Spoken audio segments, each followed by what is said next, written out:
This is what I call my 5th generation bead roller. It's because each one that I've built has successfully had changes in it that have been incorporated all into this one.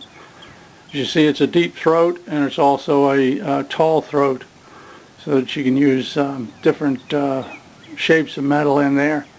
And the main thing that's different with this than other bead rollers is it has the quick release, which I had in a generation 4. Now I've incorporated the sliding upper shaft, so I can move it back and forth, and depending on where I want to position the top in relation to the bottom dies. I'll show you that in a minute.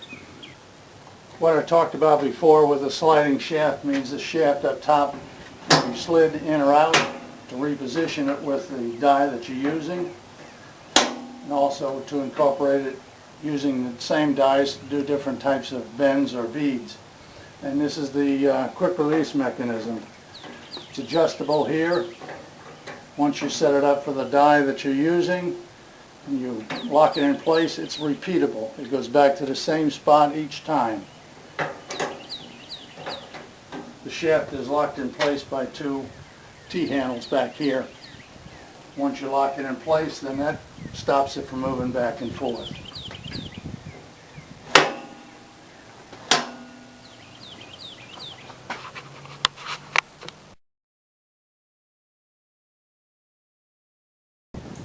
Here are 2 braces that I put on so that I could mount a tabletop on the bead roller, so I could do flat artistic work or flame work, whatever you particularly want to do. I'll show you how that fits in a minute.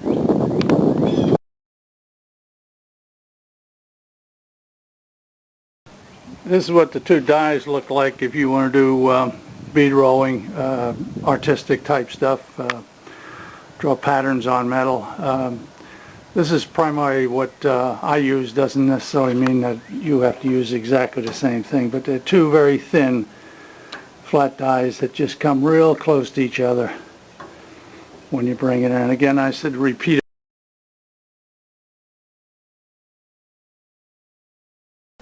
This is the foot switch that I've used on a couple of them. It has a switch located right here, which switches between full speed. If you just push the pedal down a little bit, it goes full speed. If you push the switch down there, it regulates the speed with how far down you push the pedal. All the electronics and wiring for the motor and motor description and everything are all in the plans. Plans will be for sale.